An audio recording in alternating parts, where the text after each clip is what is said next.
जय हिंद दोस्तों, मैं हूं राकेश फौजी।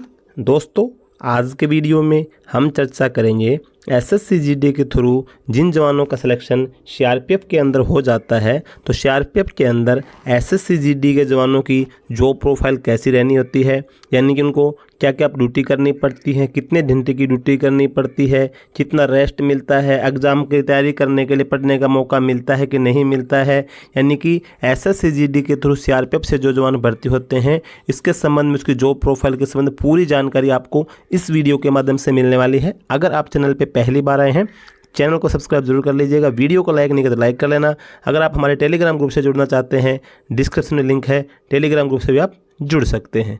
तो दोस्तों, कांस्टेबल जीडी यानी कि जो एसएससी जीडी से जो जवान भर्ती होंगे सीआरपीएफ के अंदर, उनकी जो रैंक होती है वो कांस्टेबल की रैंक होती है। ये आप सभी को पता है कि कांस्टेबल जीडी से ही वो भर्ती होगा, चाहिए वो सीआरपीएफ में हो रहा है, चाहिए वो बीएसएफ में हो रहा है, चाहिए वो आईटीबीपी में हो रहा है, किसी भी फोर्स में हो रहा है, तो उसकी जो रैंक होगी वो कांस्टेबल जीडी की रैंक होगी। तो कांस्टेबल जो जीडी का जो काम होता है, जिसको जनरल ड्यूटी बोला जाता है, एक बोले से सामान्य ड्यूटी बोला जाए तो हिंदी में सामान्य ड्यूटी बोलते हैं। तो जनरल ड्यूटी का मतलब ये होता है कि आपको एक कोई ड्यूटी निर्धारित नहीं होती है कि आपको फिक्स ड्यूटी करनी है। जैसे आप ट्रेड्समैन से, मिनिस्टर डिपार्टमेंट से, हॉस्पिटल स्टाफ से, जैसे इन प्रकार की जॉब से आप अगर भर्ती होते हैं तो इन प्रकार के क्या काम फिक्स होता है। जैसे आप मिनिस्टर डिपार्टमेंट से भर्ती हुए तो आपका ऑफिशियल वर्क फिक्स है। अगर आप ट्रेडमैन से भर्ती हो तो जिस ट्रेड से आप पर्टिकुलर से भर्ती हो रहे हैं उस ट्रेड का जो वर्क होगा वो आपका मेन वर्क है, वही वर्क आपको करना है। इसके अलावा अगर आप हॉस्पिटल स्टाफ से भर्ती हो रहे हैं, जैसे नर्सिंग असिस्टेंट है, फार्मासिस्ट है, किसी भी उससे, तो आपको उसी जो ट्रेड से जिस पर्टिकुलर से आप भर्ती हो रहे हैं वही करना पड़ता है आपको।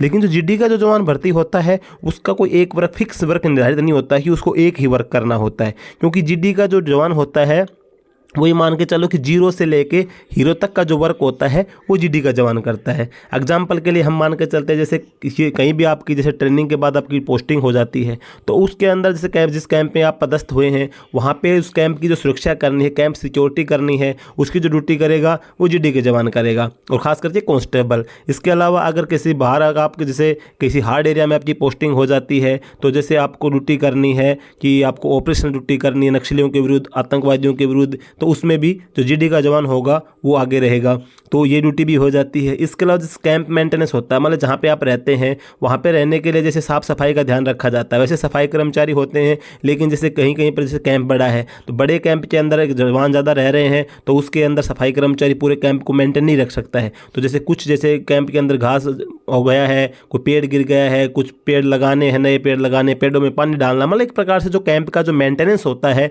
उसको भी, जो कि हम अपने घर में भी रहते हो, घर को भी मेंटेन करना हमारी जवाबदारी होती है। तो जहाँ पे हमारी ड्यूटी होती है वो हमारे घर होता है, तो उसको साफ़ सुथरा, उसको मेंटेन रखना हम लोगों की जवाबदारी होती है। तो जीडी के जवान को जैसे कैंप मेंटेनेंस होगा तो कैंप सिक्योरिटी करता है, साथ साथ में कैंप मेंटेनेंस की ड्यूटी होगी। साथ ही जैसे किसी ट्रेड का जैसे नहीं है, जैसे कुक ट्रेड के अंदर जैसे एक कुक है, बाकी कुक जैसे इमरजेंसी कोई छुट्टी चला गया, कंपनी के अंदर अवेलेबल नहीं है, ज़्यादा लोग खाना खाने वाले हैं, तो कुक की हेल्प के लिए जैसे सब्जी कटवाने में हेल्प कर दिया, रोटी बनवाने में हेल्प कर दिया। इसके अलावा जवानों को खाना बांटना है, ये भी जीडी का जवान करेगा, तो ये भी ड्यूटी जीडी के अंदर में आती हैं। साथ ही जो ऑफिस राइटर होते हैं, जैसे हेडक्वार्टर लेवल के ऊपर जो मिनिस्ट्रियल डिपार्टमेंट के जो बाबू होते हैं वो होते हैं। साथ ही कंपनी लेवल के ऊपर भी जीडी जो बाबू होता है, जो कंपनी के जवानों की छुट्टी के मैसेज हो गया, किसी प्रकार की समस्या है, किसी प्रकार को क्लेम करना है उसको, या मेडिकल क्लेम करना है, किसी प्रकार टिकट क्लेम करना है, या कोई भी चीज़ जिसकी समस्या होती है उसको हाई अथॉरिटी जैसे अपने कमांडेंट महोदय के जो हेडक्वार्टर में जो मैसेज भेजने के लिए एक बाबू होता है कंपनी ऑफिस के अंदर,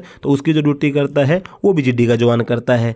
तो इसके अलावा जो हेडक्वार्टर के अंदर हम बात करें तो हेडक्वार्टर के अंदर भी सेम यही होता है कि जैसे मिनिस्टर वगैरह के जो बाबू होते हैं उनके पास जैसे वर्क ज़्यादा होता तो असिस्टेंट के लिए जीडी का बाबू हो जाएगा। डाक को इधर से उधर देना है, जैसे ऑफिस की डाक है साहब लोगों के पास ले जानी है या साइन करवाने के लिए लेके जाने, जैसे डाक डिस्पैच की रिसिप्ट की ड्यूटी भी जीडी का जवान करता है, तो ऑफिशियल ड्यूटी भी करता है जीडी का जवान। तो एक जो वर्क होता है वो सबसे पहली बात तो यह है कि निर्धारित नहीं होता, लेकिन जो जीडी की ड्यूटी जो मेन ड्यूटी होती है आपकी camp security, operation duty, camp maintenance duty, ये ड्यूटी तो होती है। जो साइड में मैंने आपकी ड्यूटी बताई जैसे ऑफिशियल ड्यूटी वगैरह होती हैं, या फिर आप जैसे कोई पर्टिकुलर कोर्स कर लेते हैं, जैसे आपने कोई पीटीआई कोर्स कर लिया या आपने फार्मासिस्ट का कोर्स कर लिया, फर्स्ट एड कोर्स कर लिया, तो हॉस्पिटल वगैरह में भी ड्यूटी लग जाती है। तो वो डिपेंड करता है, वो तो जैसे आप एक्स्ट्रा जैसे जीडी की भर्ती होने के बाद में जो एक्स्ट्रा कोर्स कर लेते हैं उसके बाद में आपको ड्यूटी निर्धारित होती है। तो एक प्रकार से अगर हम बात करें, जैसे कोई फिक्स ड्यूटी जो होती है ना, वो जीडी के जवान की निर्धारित नहीं होती है, और ना ही फिक्स कोई घंटा निर्धारित होता है कि आप जैसे भाई आपको मोर्चा ड्यूटी दे दिया, जैसे कैंप सिक्योरिटी ड्यूटी दे, तो आपको परमानेंट वही करनी है, ऐसा कुछ नहीं है। जैसे आप कैंप के अंदर कैंप सिक्योरिटी ड्यूटी कर रहे हैं तो 3-4 दिन बाद आपकी बदली हो जाएगी, दूसरा जवान चढ़ जाएगा, फिर उसके बाद में आपको अदर ड्यूटी में बांट दिया जाएगा।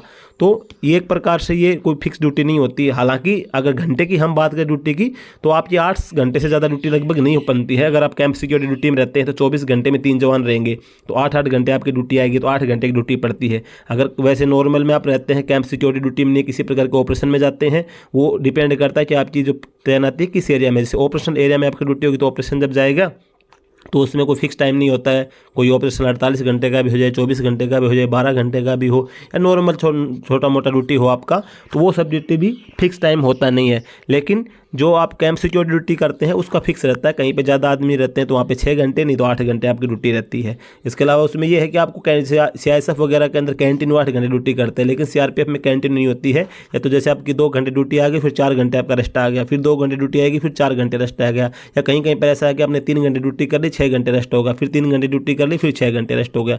यानी कि 3 बंदों के अंदर आपको 24 घंटा निकालना है। अगर वहाँ पर आपको 4 बंदे रहते हैं तो हर 2 घंटे आपने ड्यूटी करी, फिर 6 घंटे रेस्ट, फिर 2 घंटे ड्यूटी करी, 6 घंटे रेस्ट, 3 टर्न में आपकी हो जाएगी। अगर आप 3 बंदे रहते हैं तो आपको 4 टर्न आएगा, 2-2 घंटे 8 घंटे का। तो इस प्रकार से कैंप जो सिक्योरिटी ड्यूटी होती है, तो वैसे ये वाली ड्यूटी देखें तो 8 घंटे की होती है। साथ ही अगर मान लो आपके नॉर्मल ड्यूटी में आप लगे रहते हैं तो वही दिन में उसका सब ड्यूटी का अलग अलग रूटीन, आप ऑफिस बाबू की ड्यूटी कर रहे हैं तो उसका जो वर्क का रूटीन होगा उस हिसाब से रूटीन बनता है। उसको नाइट को तो वर्क करना नहीं होता, उसको दिन में ऑफिस में रहना है, दोपहर में रेस्ट भी मिलेगा। साथ ही आप मैस इंचार्ज या मैस सिपाही की ड्यूटी करते हैं तो मैस के अंदर भी सेम है, सुबह नाश्ते के टाइम पे, दोपहर के खाने के टाइम पे, रात के खाना खाने के टाइम पे आपको बनवाने में और खाना बांटने में हेल्प करनी है। उसके बाद आपको रात में रेस्ट मिल जाएगा। तो वो हर ड्यूटी का अलग अलग सिस्टम होता है। कोई जैसे मेरे पास एक कमेंट करता है कि सर सीआरपीएफ में जीडी के जवान कितने घंटे की ड्यूटी होती है, तो कोई घंटा फिक्स निर्धारित नहीं होता है। वो डिपेंड करता है कि आप कौन सी ड्यूटी कर रहे हैं, क्योंकि जीडी के जो जवान की ड्यूटी कोई फिक्स निर्धारित नहीं होती है। हर प्रकार की जो जीडी का जवान होता है हर प्रकार की ड्यूटी करता है। मैंने पहले बताया था कि 0 से लेकर हीरो तक की जो ड्यूटी होती है वो जीडी का जवान करता है। इसके अलावा जीडी के जवानों को क्या ऑप्शन मिलते हैं, मतलब जैसे आपको एनएसजी कमांडो, कोबरा कमांडो बनने के लिए सैलरी कितनी मिलती है, तो इन सभी टॉपिक्स पे मैंने अलग अलग वीडियोस बना रखे हैं। आप मेरे चैनल पे जब विजिट करेंगे तो प्लेलिस्ट मिल जाएगी आपको एसएससी जीडी की, जिसके अंदर आपको एसएससी जीडी के संबंधित वीडियो सभी मिल जाएंगे। वो वीडियोज़ आप देख सकते हैं। ओवरऑल अगर देखा जाए तो ड्यूटी इतनी हार्ड नहीं पड़ती है। कभी कभी क्या होता है कि जैसे आपका पोस्टिंग पैलेस पे डिपेंड करता है कि आपकी पोस्टिंग किस क्षेत्र के अंदर होती है। पोस्टिंग पैलेस कभी कभी हार्ड एरिया में होती है, ड्यूटी थोड़ी हार्ड हो जाती है। नहीं, ओवरऑल ड्यूटी हो जाती है, क्योंकि आपको अकेले तो ड्यूटी कर नहीं रहे, आपके साथ में मतलब एक कंपनी के अंदर मिनिमम जहाँ पे पदस्थ होंगे तो 134 जवान पदस्थ होते हैं, आपके साथ में मिनिमम 60-70 जवान तो रहेंगे। जब वो लोग ड्यूटी करते तो आपको इतना फील नहीं होता है। कभी हार्ड तो कभी आसान जगह भी पोस्टिंग हो जाती है। तो जीडी के जवानों की ड्यूटी का जहाँ तक जिस भाई ने कमेंट किया था कि सर कितने घंटे की होती है, तो जहाँ तक मेरा विचार डाउट क्लियर हो गया होगा कि ड्यूटी का फिक्स टाइम निर्धारित नहीं होता है। वो डिपेंड करता है कि आप कौन सी ड्यूटी करते हैं, किस एरिया में पोस्टिंग है आपकी। और वैसे कहीं कहीं पे जैसे नाका वगैरह ड्यूटी लगती है, कहीं आरओ पे ड्यूटी लगती है, तो उसके अंदर भी रूटीन ड्यूटी चलती है। जैसे 8-8 घंटे की शिफ्ट बन जाएगी तो वो 8 घंटे से ज़्यादा ड्यूटी, 8-9 घंटा 10 घंटा ड्यूटी से चलती है, ज़्यादा ड्यूटी नहीं आती। कभी कभार लोड पड़ जाता है, जैसे कब आप इलेक्शन ड्यूटी में जा रहे हैं या ऐसी कई जगह जा रहे हैं तो वहाँ पे ज़्यादा लोड हो जाता है, नहीं तो ड्यूटी कुल मिला के ठीक ठाक रहती है। वो तो ज़्यादा तो मैक्सिमम डिपेंड वही करता है कि आपकी पोस्टिंग पैलेस के ऊपर कि आपकी पोस्टिंग किस क्षेत्र के अंदर होती है।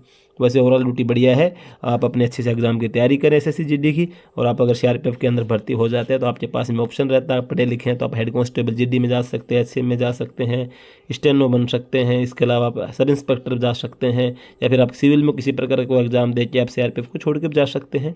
तो अच्छी खासी आप अपने एग्जाम की तैयारी करें। बढ़िया से अगर आप अपने एग्जाम की तैयारी करें तो मेरा एक और चैनल है राकेश फौजी स्टडी पॉइंट के नाम से, आप उस चैनल पे विजिट कर सकते हैं। आप यूट्यूब पे सर्च मार सकते हैं, या फिर डिस्क्रिप्शन में लिंक मिल जाएगा राकेश फौजी स्टडी पॉइंट का, उसको भी आप देख सकते हैं। उसमें मैं स्टडी से रिलेटेड वीडियोस बनाता रहता हूं। आज के वीडियो में यही जानकारी दोस्तों। जानकारी अगर आपको अच्छी लगी तो वीडियो को लाइक कर लेना, और चैनल पे पहली बार आए हैं तो चैनल को सब्सक्राइब जरूर कर लेना।